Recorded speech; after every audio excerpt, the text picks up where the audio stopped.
कक्षा 11 की फिजिक्स तरंग गति का टॉपिक हमारा चल रहा है और आज हम इसमें पढ़ने वाले हैं अध्यारोपण का सिद्धांत। सबसे पहले तो हम बात करेंगे कि अध्यारोपण का अर्थ क्या होता है, फिर हम बात करेंगे कि तरंग गति के अंदर इस शब्द का क्या महत्व है। अध्यारोपण का मतलब है कि दो चीजों का मिलना। अब यहां पर हमारे पास मिलने के लिए क्या है, दो तरंगें मिलेंगी। तो दो तरंगें जब गति करके आपस में मिलती हैं तो उसे हम अध्यारोपण कहते हैं। जैसे आप लोगों ने देखा होगा कि शांत तालाब है और उसमें जब आप एक पत्थर ड्रॉप करते हैं तो पानी के अंदर लहरें बनती हैं, तरंगें बनती हैं। और अगर आप लोग कुछ दूरी पर दो फ्रेंड खड़े हो जाते हैं और एक साथ दो पत्थर ड्रॉप करते हैं तो इस तरफ से भी लहरें बनेंगी, दूसरी तरफ से भी लहरें बनेंगी और दोनों तरंगें जब आपस में आकर के मिलेंगी तो वो जो सिचुएशन है जहां पर दोनों तरंगें मिलती हैं वहां पे कुछ अलग तरह के रिजल्ट्स हमारे सामने आते हैं। तो दो तरंगों का मिलना अध्यारोपण कहलाता है। जैसे एक लंबी रस्सी है, उस लंबी रस्सी को एक सिरे से आपने बांध दिया और इस तरफ से आपने उसके अंदर झटका मारा तो उस लंबी तनी हुई रस्सी के अंदर लहरें बनेंगी। वो लहरें जाकर के सामने से जहां पे दीवार पे या कील से या किसी कड़ी के सहारे वो रस्सी बंधी हुई है वहां पे जब वो लहर जाकर के टकराएगी तो वहां से वापस उस लहर का परावर्तन हो जाएगा और परावर्तन होकर के एक लहर इस तरफ से जा रही है हमारे झटका मारने की वजह से और दूसरी वहां से परावर्तित होकर के आ रही है। तो जब ये दोनों तरंगें मिलेंगी तो इसे हम अध्यारोपण कहते हैं। तो अध्यारोपण के रिजल्ट्स क्या क्या मिलेंगे, हमें आउटपुट क्या क्या मिलेंगे और अध्यारोपण की वजह से कौन कौन सी घटनाएं घटित होती हैं, इन सब के बारे में हम आज के सेशन में चर्चा करने वाले हैं। तो सबसे पहले हम बात करते हैं अध्यारोपण के स्टेटमेंट की। तो आप कहते हैं कि जब दो प्रगामी तरंगें गति करके एक दूसरे से मिलती हैं, अध्यारोपित होती हैं, तो इसे हम अध्यारोपण का सिद्धांत कहते हैं। और इसके अंदर दोनों तरंगों के मिलने से किसी पार्टिकल के ऊपर जाकर के जब दोनों तरंगें मिलेंगी तो उसका जो परिणामी विस्थापन है वो विस्थापन जो आएगा वो दोनों अलग अलग तरंगों के विस्थापनों के सदिश योग के तुल्य आएगा। यानी एक तरंग का विस्थापन दूसरे तरंग का विस्थापन, इन दोनों का जब हम वेक्टर सम करेंगे, सदिश योग करेंगे तो परिणामी विस्थापन आएगा। तो अध्यारोपण के सिद्धांत का मैथमेटिकल फॉर्मेट हमारे पास ये आता है। अब अध्यारोपण के सिद्धांत को हम समझते हैं, लेकिन हम सबसे पहले ये समझने का प्रयास करते हैं कि तरंगें किस तरह से मिल सकती हैं। सुनना ध्यान से, एक मेरे पास यहां से तरंग चल करके आ रही है और ये एक्स एक्स की डायरेक्शन में जा रही है। दूसरी तरंग जो है वो मेरे पास वापस एक्स एक्स की दिशा से चल करके आ रही है, यानी दूसरी तरंग है वो भी एक्स एक्स की दिशा में चल रही है। जब दोनों तरंगें एक ही दिशा में चलेंगी तो इनका अध्यारोपण हो जाएगा और हमारे सामने कुछ रिजल्ट्स आएंगे। अब ये जो रिजल्ट्स हैं ये भी हमारे पास कुछ अलग अलग सिचुएशन के आते हैं। अगर ये दोनों तरंगें जो अध्यारोपित होकर के मिल रही हैं इनकी यदि कला असमान है, इनकी कला असमान है, कला की बात करता हूं मैं। पहली तरंग का विस्थापन y1 बराबर a1 sine omega t plus phi1 कह दिया मैंने और दूसरी तरंग जो है उसका विस्थापन कह दिया मैंने a2 sine omega t plus phi2। और हम जानते हैं सर कि इस साइन थीटा के साथ ब्रैकेट में जो भी वैल्यू लिखी हुई है उसे हम कला कोण कहते हैं। तो इसमें phi1 है और इसमें phi2 है, तो दोनों ही तरंगों की कलाएं समान नहीं हैं, दोनों ही तरंगों की कलाएं असमान हैं। और जब असमान कला की दो तरंगें एक ही दिशा में चल करके अध्यारोपित होती हैं तो जो घटना हमारे पास आती है उसे हम कहते हैं व्यतिकरण। हालांकि हम इस व्यतिकरण के टॉपिक को आगे चल करके और बहुत अच्छे से विस्तार पूर्वक हम पढ़ने वाले हैं, बड़े अच्छे तरीके से हम इसे पढ़ने वाले हैं। ओके, तो दो तरंगें जब असमान कला में हों, यानी दोनों की जो कला है थीटा का मान है अगर वो डिफरेंट हो और एक ही दिशा में चल करके अगर ये अध्यारोपित हो रही हो तो इस घटना को हम व्यतिकरण कहते हैं और कुछ महत्वपूर्ण रिजल्ट हमारे सामने आते हैं। दूसरा प्रश्न है कि यदि ये दोनों तरंगे एक ही दिशा में चल रही हैं, लेकिन इस सिचुएशन में इनकी आवृत्ति क्या है, इन दोनों तरंगों की आवृत्ति जो है वो डेफिनेटली समान होनी चाहिए। अगर पहला केस बन गया हमारे पास, दूसरा केस हमारे पास है यदि असमान आवृत्ति की तरंगे हों। जरूरी थोड़ी है कि दोनों तरंगे समान आवृत्ति की हों, असमान आवृत्ति की भी तो हो सकती हैं। बिल्कुल सर, कैसे हो सकती हैं? ये मेरे पास पहले एक तरंग जा रही है, दूसरी तरंग जो है उसको मैं कुछ डिफरेंट रेड कलर से दिखा देता हूं, और दूसरी तरंग की जो आवृत्ति है वो कुछ अलग है, कुछ इस तरीके से जा रही है। यानी आवृत्ति का मतलब क्या है? एक सेकंड में तय किए गए कंपनों की संख्या को ही तो हम आवृत्ति कहते हैं। तो जब असमान आवृत्ति की दो तरंगे एक ही दिशा में चल करके एक दूसरे पर अध्यारोपित होती हैं तो इस घटना को हम विस्पंद कहते हैं। विस्पंद हमें प्राप्त होने वाले हैं। अब आप कहेंगे कि सर विस्पंद बेसिकली है क्या चीज? तो इसके ऊपर हम जब अध्यारोपण का सिद्धांत कंप्लीट कर लेंगे तो ये जितनी भी घटनाएं हम यहाँ पे लिख रहे हैं एक एक करके हम इनकी चर्चा करने वाले, क्योंकि प्रयोगशाला सहायक भर्ती परीक्षा के अंदर अध्यारोपण का जो टॉपिक है वो सबसे महत्वपूर्ण टॉपिकों में से एक है। तो सबसे पहले हम अध्यारोपण को समझेंगे, फिर हम बात कर रहे हैं कि अध्यारोपण की वजह से कौन कौन सी घटनाएं हमारे सामने आती हैं, और फिर हम एक एक करके इन घटनाओं के बारे में चर्चा करने वाले हैं। इसके बाद में है नंबर 3। सर ये बात तो हो गई हमारी, दो तरंगें एक दिशा में चल रही हैं लेकिन एक में समान आवृत्ति है और एक में असमान आवृत्ति है। तीसरा है कि समान आवृत्ति की तरंगें हों, तरंगे जो हैं वो समान आवृत्ति की हों, लेकिन एक तरंग प्लस x डायरेक्शन में चल रही है और दूसरी तरंग जो है वो वापस आ रही है हमारे पास, लेकिन वो चल करके इस तरफ से आ रही है, यानी दूसरी तरंग है वो विपरीत दिशा में चल रही है। तो दोनों की आवृत्तियां तो क्या हैं? समान, समान आवृत्तियां हैं दोनों की, ठीक है, लेकिन दोनों की चलने की जो दिशा है वो विपरीत दिशा है, विपरीत दिशा है। तो जब दो प्रगामी तरंगें जो समान आवृत्ति की हैं और विपरीत दिशा में चल करके अध्यारोपित होती हैं तो यहां पे जो बनने वाली घटना है या जो प्रेक्षित होने वाली घटना है उसे अप्रगामी तरंगे कहते हैं, यानी इससे अप्रगामी तरंगों का निर्माण होगा। दो प्रगामी तरंगें विपरीत दिशा में चल करके जब अध्यारोपित होती हैं तो हमारे पास अप्रगामी तरंगों का निर्माण होता है। चलिए, क्लियर है इतनी कहानी? 3 तरह की सिचुएशन हमारे पास आ जाती है। अब चौथी सिचुएशन जो है, चौथी सिचुएशन हम बात कर रहे हैं अध्यारोपण की वजह से। तो 3 स्थितियां क्लियर हैं। मैं थोड़ा सा बोर्ड को इरेज कर लूं, साफ कर लूं, ताकि हम आगे भी अपन इसको कुछ लिख सकें। तो पहला टॉपिक जो है वो हमारा शुरू हो जाता है व्यतिकरण से। तो व्यतिकरण की घटना को हम पढ़ते हैं, आराम से सुनते जाना। पहले हम व्यतिकरण को कंप्लीट करेंगे, उसके बाद में हम विस्पंद को कंप्लीट करेंगे, फिर अप्रगामी तरंगों को कंप्लीट करेंगे और लास्ट में चलते हुए हम लिसाजू की आकृतियों को कंप्लीट करेंगे। तो व्यतिकरण की घटना के अंदर अभी हमने पढ़ा कि सर दो तरंगे हैं वो समान आवृत्ति की होनी चाहिए, उनकी कला जो है वो डिफरेंट हो सकती है, आयाम जो है वो लगभग समान हो सकता है, परंतु एक ही दिशा में चल करके अध्यारोपित होनी चाहिए। तो कुछ इस तरह की सिचुएशन हमारे सामने बन सकती है। मैं एक डायग्राम बनाता हूं आपके सामने। ये एक्स एक्स की डायरेक्शन है, यहां पे मेरे पास पहली तरंग है वो एक्स एक्स की दिशा में चल रही है और दूसरी तरंग जो है वो भी एक्स एक्स की दिशा में जाएगी, लेकिन वो विपरीत कला में हो सकती है, समान कला में भी हो सकती है और विपरीत कला में भी हो सकती है। तो पहले मैं डायग्राम बना लेता हूं समान कला का। ये मेरे पास एक दूसरी तरंग है, दोनों की आवृत्तियां क्या होनी चाहिए? समान होनी चाहिए, यानी दोनों एक समय के अंदर बराबर राउंड कंप्लीट करनी चाहिए। यदि दोनों की आवृत्तियां समान नहीं हैं, असमान आवृत्तियां हैं, तो व्यतिकरण की घटना घटित ना हो करके विस्पंद की घटना घटित हो जाएगी। इसलिए आवृत्ति हम लोगों ने समान ले ली है। ये जो अंदर वाली तरंग है इसका आयाम ये हमने ले लिया है A1 और ये जो ब्लैक कलर में मैंने शो कर रखी है इस तरंग का जो आयाम है वो हमने ले लिया है A2। दोनों तरंगे एक ही दिशा में चल रही है, यानी हमें व्यतिकरण की घटना घटित होगी। दूसरी सिचुएशन जो इसके अंदर आ सकती है वो ये हो सकती है कि सर एक तरंग हमारे पास ये है और दूसरी तरंग जो है वो विपरीत कला में भी हो सकती है।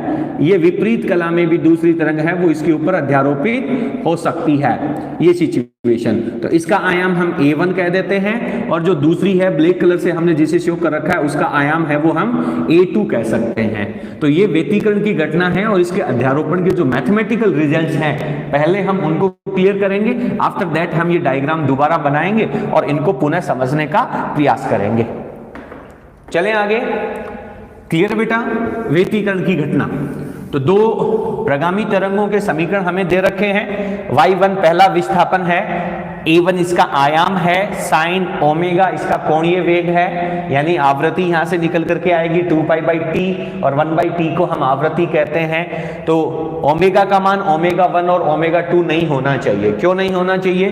कि सर ओमेगा का फॉर्मूला होता है वो 2π/t होता है, इसे हम 2πf भी कहते हैं और हम जानते हैं कि व्यतिकरण की घटना में दोनों तरंगों की आवृत्तियां समान होनी चाहिए। तो कांस्टेंट 2π तो दोनों में सेम होगा ही सही, और आवृत्तियां हमने f एंड f लेनी होंगी क्योंकि दोनों की आवृत्तियां क्या हैं? समान हैं। इसलिए हम इसे क्या लिखेंगे? ओमेगा लिखेंगे। लेकिन हमने ये बात पढ़ी है कि इनमें कला जो है वो डिफरेंट होनी चाहिए, और बेटा अगर कला डिफरेंट है तो सर हम जानते हैं कि यदि कला में अंतर है तो हमारे सामने कलांतर आएगा, और कलांतर को हम किससे रिप्रेजेंट करते हैं? Delta phi. This is equals to हम φ2 माइनस φ1 लिख सकते हैं। दोनों की कलाओं का अंतर हम यहां पे लिख सकते हैं कलांतर के रूप में। अध्यारोपण का सिद्धांत कहता है कि सर दोनों तरंगों का जो परिणामी विस्थापन है वो इनके योग के बराबर आएगा। तो हम यहाँ पे डायरेक्ट लिखेंगे किसके सिद्धांत से? सर अध्यारोपण का सिद्धांत ले लीजिए, अध्यारोपण सिद्धांत से। हालांकि मैं आप लोगों को इसका जो रिजल्ट है वो भी बता सकता हूं। मैं प्रारंभ में लिख देता हूं कि माना जो दो तरंगे हमारे पास हैं उनका विस्थापन समीकरण हमारे पास y1 और y2 के फॉर्मेट में लिखा हुआ है। अच्छा, आप में से कोई बता सकता है क्या कि इनका पूरा डेरिवेशन क्या होगा? हालांकि पूरे डेरिवेशन की हमें कंपटीशन में जरूरत नहीं है, हमें तो केवल इनका रिजल्ट चाहिए।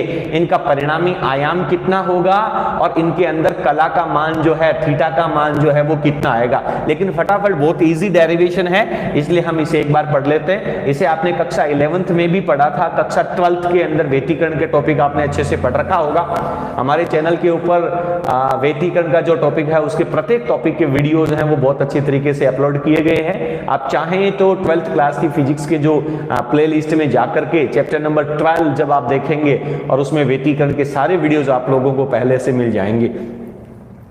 तो अध्यारोपण का जब हम सिद्धांत लगाएंगे तो क्या करने वाले हैं? सर दोनों का प्लस कर दीजिए। तो बहुत इजी है सर, दोनों का प्लस करेंगे तो a1 sine omega T plus φ1 plus a2 sine omega T plus φ2। Simple हो जाएगा बेटा।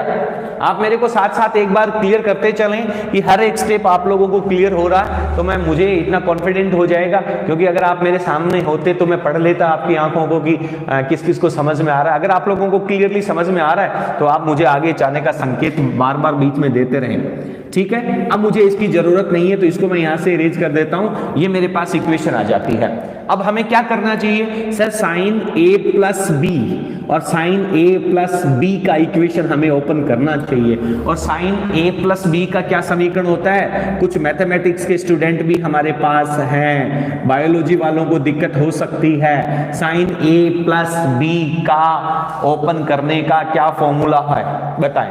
Sir sine a plus B का फॉर्मूला होता है sine a cos B plus cos A sine B. Clear है?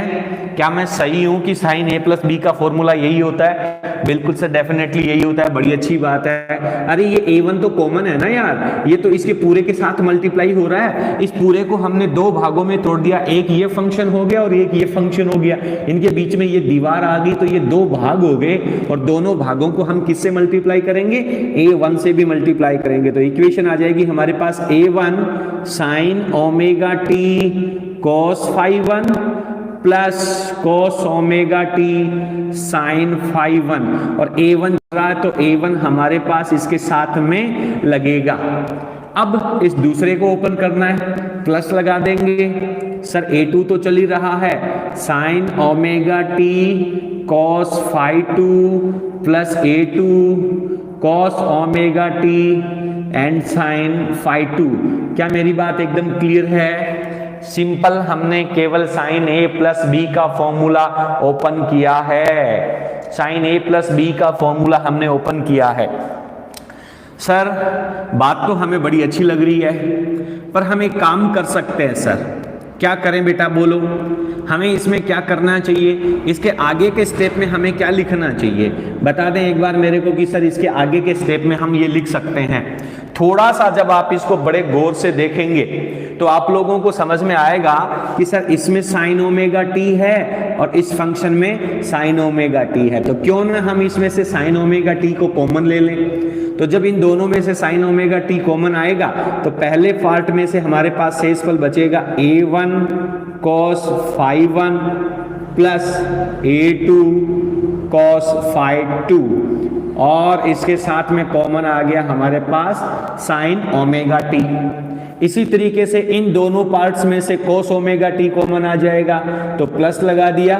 ब्रैकेट के अंदर पहले पार्ट में से बचेगा a1 sine phi 1 plus a2 sine phi 2, और ब्रैकेट के बाहर आ गया sir cos omega T. Sir ये जो दो पार्ट हैं इनको यदि हम थोड़ा सा ध्यान से पढ़ें तो हमें सर प्रगामी तरंग का समीकरण नजर आएगा, जिसमें सर साइन ओमेगा टी है जो कि समय का फंक्शन है, टाइम के साथ और साइन ओमेगा टी के साथ के गुणनफल में जो कुछ भी वैल्यू होती है उसे हम कहते हैं। जैसे अभी आप इक्वेशन लिख के आए हो a1 साइन थीटा, नहीं आया समझ में, तो ये a1 इसका आयाम हो गया। उसी तरीके से इस पहले वाले पार्ट का आयाम ये है और इस दूसरे वाले पार्ट का आयाम हमारे पास ये हो गया। तो अब हमें कुछ एज्यूम करके चलना पड़ेगा, कुछ हमें मान करके चलना पड़ेगा। क्या मान करके चलना पड़ेगा? हम लिखते हैं बेटा माना, सर हम कुछ मान लेते हैं। क्या मान लेते हैं? ये पहले वाला फंक्शन है a1 cos phi 1 plus a2 cos phi 2 that is equals to, परिणामी आयाम को कह देते हैं हम r के बराबर, और cos का फंक्शन है तो इसके साथ एंगल लिख देते हैं हम cos थीटा। ये जो ऊपर वाला हमारे पास इक्वेशन आया था इसे हमने कह दिया समीकरण नंबर 1, इसको कह दिया हमने समीकरण नंबर 2। क्लियर है? इसी तरीके से जब आपने पहले पार्ट को यहां पे एज्यूम किया है तो डेफिनेटली इस पार्ट को भी हमें एज्यूम कर लेना चाहिए, और इसमें भी आयाम तो a1 और a2 है, तो आयाम जो हम एज्यूम करेंगे वो r रहेगा। इसमें cos फाई था तो हमने cos थीटा लिखा है, यहाँ पे sin फाई है तो sin थीटा लिख देंगे। इसमें कौन सी बड़ी बात है sir? a1 sin phi 1 plus a2 sin phi 2 that is equals to r sin theta. समीकरण नंबर हमारे पास 3 आ जाएगा। क्या मेरी बात क्लियर है? यहां तक सब बच्चों को एकदम अच्छे से क्लियरली मजे के साथ समझ में आ रहा है? भाई मजे के साथ समझ में नहीं आया ना तो मेरे को बता देना, क्योंकि रिदम चल रहा, फ्लो चल रहा है, एकदम मस्त बहार चल रहा है। चलिए, तो ये सारी वैल्यू उठा करके हम समीकरण नंबर 1 में रख देंगे। अरे हम निकाल क्या रहे थे सर? विस्थापन निकाल रहे थे, y की वैल्यू हम निकाल रहे हैं। ये समीकरण नंबर 2 और 3 से मान उठा करके हम किस में रखेंगे? समीकरण नंबर 1 में रख देंगे। तो समीकरण नंबर 1 में रखो बेटा जी। तो सर y बराबर, बोलो कौन बताएगा y का मान क्या आने वाला है? अब तो बताना पड़ेगा भाई, अब काम नहीं चलेगा ऐसे, अब तो तुम्हें खुद सॉल्व करना है। मैं कब तक बताऊंगा यार? नहीं आया? मैं कब तक बताऊंगा? y1 y के बराबर चलेंगे सर, इसकी जगह लिख दो r cos theta, r cos theta, साथ में चल रहा है sin ओमेगा t। बढ़िया सर, प्लस भी लगा दिया, बहुत बढ़िया सर। इसकी जगह लिख देंगे हम r sin थीटा, डेफिनेटली लगा दिया सर। क्या बच गया रे भाई? cos ओमेगा t, इसको भी रख दिया, बराबर लगा दो। क्या कॉमन आ रहा है यार? r कॉमन आ रहा है। क्या कॉमन आ रहा है? r कॉमन आ रहा है। ओके सर, अभी आपने एक इक्वेशन लिखी कि sine a cos b plus cos a sin b, ये मान होता है साइन a प्लस b का। तो मुझे एक अच्छे से नजर बात समझ में आ रही है, sine omega T cos theta, यानी इसको साइन a कह दूं, इसको b कह दूं, तो साइन a cos b में थीटा, और यहां पे क्या हो जाएगा? cos A sin B। तो इस पूरी इक्वेशन में से r तो हमने कॉमन ले ही लिया, बाकी बचा हुआ जो फंक्शन है उसमें यदि हम ये फॉर्मूला यूज करें तो हमारे पास इक्वेशन आएगी sign omega T plus theta, sign omega T plus theta. ये हमारे पास आ जाता है इन दोनों तरंगों के अध्यारोपण से प्राप्त होने वाला परिणामी विस्थापन आ जाता है। परिणामी विस्थापन का समीकरण हमारे पास आ गया r sin omega T plus theta. नहीं आया समझ में? अब हमारा मुख्य उद्देश्य क्या था इस टॉपिक में? हमारा मुख्य उद्देश्य ये है कि सर एक तो ये जो r आया है, ये r क्या है? परिणामी तरंग का आयाम है। भैया याद रखना, y1 पहली तरंग का विस्थापन, बिल्कुल सर। y2 दूसरी तरंग का विस्थापन, बिल्कुल सर। दोनों को योग किया अध्यारोपण समीकरण से तो परिणामी तरंग का विस्थापन आ गया, बिल्कुल आ गया सर। इस परिणामी तरंग के विस्थापन में जो साइन थीटा के गुणनफल में है वो क्या है? वो इस पूरी परिणामी तरंग का आयाम है। तो हमें एक तो r का मान चाहिए, ठीक है, और एक हमें इसके अंदर नया फंक्शन आ गया थीटा, तो एक हमें थीटा की वैल्यू चाहिए। तो r की वैल्यू और थीटा की वैल्यू जब हम निकालेंगे तो हमें समीकरण नंबर केवल 2 और 3 चाहिए। समीकरण नंबर 2 और 3 की जरूरत पड़ेगी। एक बार बोर्ड आपके सामने है, फटाफट आप वीडियो की स्क्रीन को पॉज कर लें और इसको अपने रफ कॉपी के अंदर उतार लें। 2 मिनट का समय लगेगा फटाफट। उसके बाद में मैं बोर्ड को साफ करूंगा और हम आगे चलेंगे। जल्दी से उतार लो। ओके, जल्दी से उतार लो बेटा। आगे चलूं, आगे सोल्व करूं क्या? चलो आगे सोल्व कर लेते हैं। तो सर अब हमें इन चीजों की जरूरत नहीं है, इधर से हमें इसकी आवश्यकता भी नहीं है, इसकी आवश्यकता भी नहीं है। हमें सिर्फ समीकरण नंबर 2 और समीकरण नंबर 3 की जरूरत पड़ेगी। लास्ट वाला रिजल्ट भी हमारे सामने रख लेता हूं मैं। तो ये कुल मिलाकर के हमारे पास इक्वेशन आ गया, ये हमारे पास वैल्यू आ गई y की। वैसे तुम्हें स्क्रीनशॉट लेने की जरूरत तो नहीं है। क्यों नहीं है? क्योंकि तुम सब जानते हो कि सर ये सब हमें नोट्स के फॉर्मेट में मिल जाएगा। आज की क्लास कंप्लीट होने के बाद जस्ट आप लोगों को ये सब कुछ जो कुछ भी हम पढ़ रहे हैं वो आपको मेरे हाथ से लिखे हुए नोट्स जो हैं वो आप लोगों को उपलब्ध हो जाएंगे। बट एक बार क्या है कि क्लास में साथ में हम थोड़ा सा लिखें ना तो फिर पढ़ने का आनंद ही कुछ अलग आता है। क्या कह रहे हो? पेज नंबर 95 का छठा और 7वां क्वेश्चन बताओ। बिल्कुल प्रयास करेंगे। मंजू की प्रॉब्लम है नोट्स में, हमारे सामने जो मैंने आपको नोट्स भेजे थे पेज नंबर 95 के कुछ प्रश्नों में दिक्कत है, कोई नहीं, वीडियो के बाद में अपन चर्चा करेंगे। ओके, अब हमें r की वैल्यू चाहिए, तो r की वैल्यू समीकरण नंबर 2 और 3 से चाहिए। सर मैं कह रहा हूं ये डेरिवेशन कंपटीशन लेवल का नहीं है, कंपटीशन में इस डेरिवेशन का कोई योगदान नहीं है, लेकिन अगर आपको ये डेरिवेशन आता है तो आपको फीलिंग आएगी कि दो तरंगों के अध्यारोपण से परिणामी वैल्यू क्या आएगी, और वो फीलिंग जो है वही हमारे लिए बहुत महत्वपूर्ण है। अब समीकरण नंबर 2 और 3 को देखो और आपको r का मान निकालना है।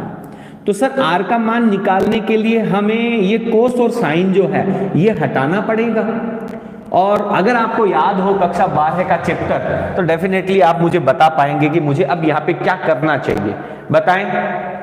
इन दोनों का वर्ग करके जोड़ दें, समीकरण 3 का भी स्क्वायर, समीकरण 2 का भी स्क्वायर, तो 2 व 3 का वर्ग कर क्या करने पर? जोड़ने पर।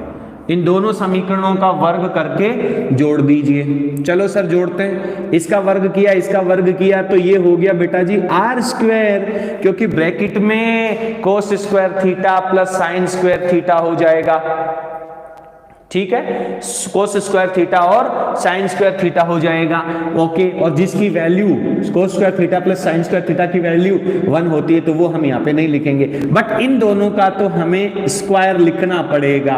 तो मैं यहाँ पर भी स्क्वायर लगा देता हूँ, ये स्क्वायर कर दिया हमने, है ना, ये स्क्वायर कर दिया हमने, इधर भी हमने यहाँ पे स्क्वायर कर दिया और इस पे भी स्क्वायर कर दिया। ओके सर, इसका स्क्वायर जब किया तो r स्क्वायर कॉमन आ गया। इसका स्क्वायर ओपन कर लो, इसका स्क्वायर ओपन करेंगे तो क्या आएगा, a1 square cos square phi 1 plus a2 square cos square phi 2। अरे a प्लस बी का whole square a square plus B square plus 2ab होता है, तो यहां पे क्या लगेगा मेरे पास, यहां लगेगा plus 2a1 a2 cos phi 1 and cos phi 2। दूसरे का इक्वेशन करो, plus a1 square sine square phi 1 plus a2 square sine square phi 2 plus 2a1 a2 sine phi 1 and sine phi 2। Okay sir, इन दोनों में से a1 और a2 square में से क्या आ जाएगा, a1 स्क्वायर कॉमन आ गया, a1 स्क्वायर कॉमन आ गया, ब्रैकेट में sine square phi 1 plus cos square phi 1 जिसकी वैल्यू 1 आ जाएगी, तो ये a1 स्क्वायर बच गया। इसमें से हमारे पास a2 स्क्वायर बाहर आ जाएगा और ब्रैकेट में sine square phi 1 plus sine square phi 2 cos square phi 2 बचेगा, जिसकी वैल्यू भी हमारे पास 1 रह जाएगी। ओके सर, इन दोनों में से क्या करना है सर, इन दोनों में से हमें 2a1 a2 को कॉमन लेना है और ब्रैकेट में क्या लिखना है, cos phi 1 cos phi 2 plus sine phi 1 and sine phi 2। बहुत बढ़िया सर, ये वैल्यू हमारे पास आ जाएगी।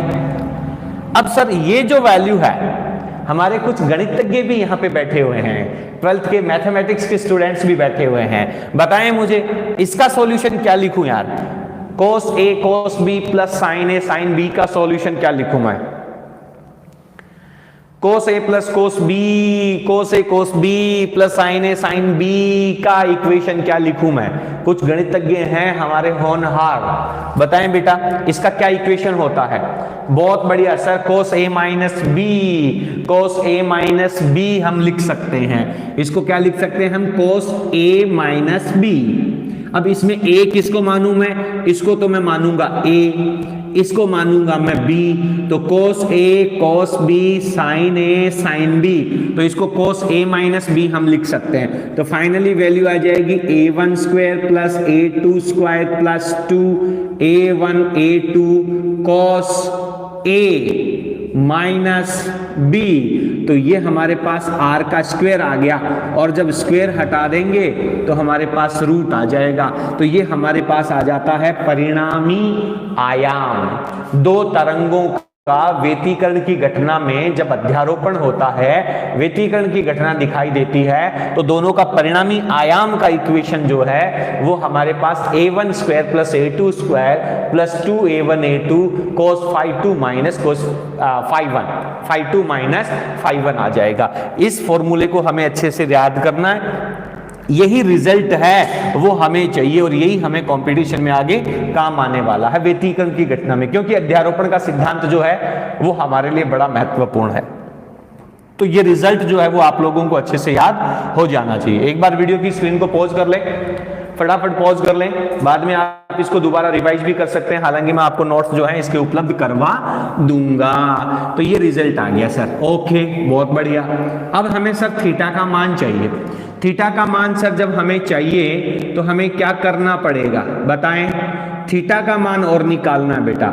थीटा का मान निकालने के लिए अभी मेरे को किसी स्टूडेंट ने कहा था कि सर 3/2 कर लो, समीकरण 3 में 2 का भाग लगा दो, समीकरण 3 में 2 का भाग लगा दो। बहुत बढ़िया भाई, समीकरण 3 में 2 का भाग लगा देंगे तो क्या आ जाएगा, यहां पर भी मैं लिख देता हूं, यहां पर भी मैं लिख देता हूं 3/2 से, तो क्या हो जाएगा, r से r कैंसिल आउट, 3 में 2 का भाग दिया, साइन बटे कोस, साइन बटे कोस होता है सर टेन थीटा, साइन बटे कोस होता है सर टेन थीटा, तो ये वैल्यू ऊपर चली जाएगी, a1 sine phi 1 plus a2 sine phi 2 upon a1 cos phi 1 plus a2 and cos phi 2, ये हमारे पास थीटा की वैल्यू आ जाएगी। सिंपल, ये हमारे पास थीटा की वैल्यू आ जाएगी।